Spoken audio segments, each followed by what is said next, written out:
La colombe et la fourmi.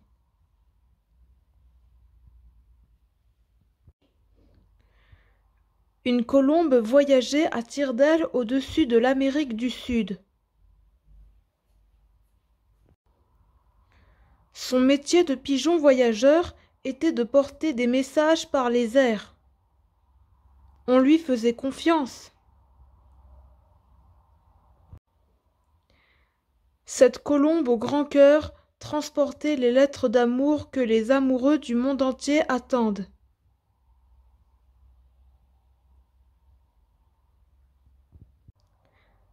Comme les amoureux sont pressés, la colombe se pressait. Elle volait aussi vite que possible. Mais un jour, elle s'arrêta pour boire au bord des chutes d'Iguazu, les plus hautes du monde, au milieu de la forêt tropicale.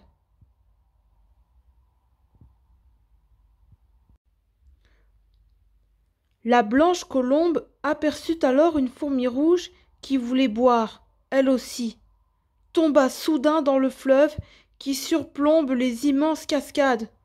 Plouf! Le courant emporta la fourmi.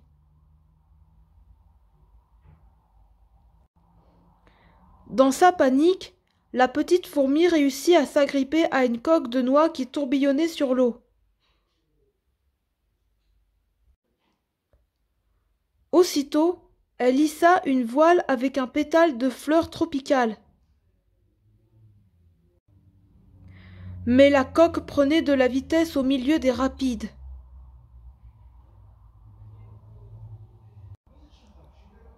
La fourmi souffla alors de toutes ses forces sur sa petite voile pour remonter l'incroyable courant.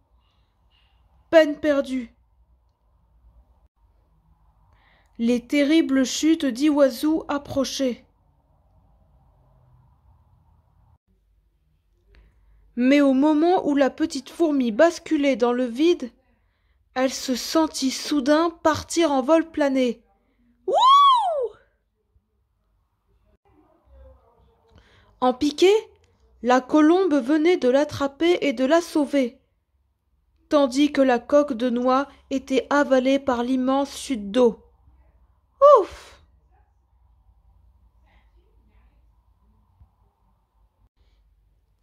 Soulagée et bien agrippée au bec de la colombe, la petite fourmi passa à travers un envol de perroquets multicolores.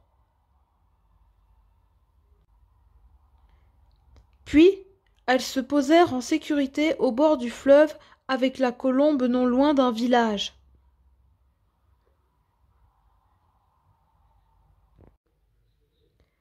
Ça va? Demanda l'oiseau. Oh oui, merci, lui répondit la fourmi rouge. Tu m'as sauvé la vie. La colombe et la fourmi se serrèrent l'un contre l'autre avec amitié. Je dois filer, lui déclara le volatile. Les lettres d'amour n'attendent pas, et je dois encore franchir les grandes montagnes.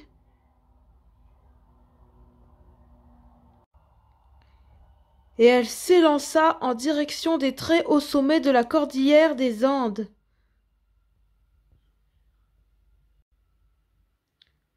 La fourmi, le cœur encore battant, s'attarda à la regarder voler tout là-haut.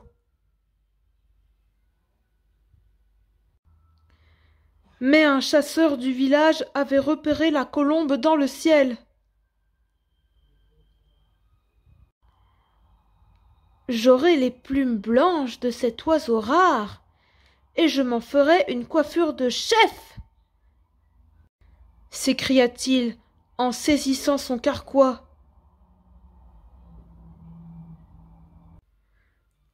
Le chasseur visa soigneusement. Au moment où il allait décrocher la flèche empoisonnée, le fier guerrier poussa un petit cri de souris et lâcha son arc. Oui! Tandis qu'il visait l'innocente et blanche colombe, Il venait d'être mordu par la fourmi rouge. Tenace, elle ne lâcha pas son pied. Fou de rage, le guerrier de la forêt sautilla sur place et tenta de l'écraser. Mais la fourmi était rapide comme l'éclair. Quand elle ne put plus tenir, elle se sauva entre les fougères géantes. Courageuse, la fourmi avait sauvé la colombe à son tour. La colombe voyageuse parvint ainsi, grâce à elle, à passer la cordillère des Andes enneigées et les lettres d'amour arrivèrent à destination. Qui rend service reçoit souvent un service en retour.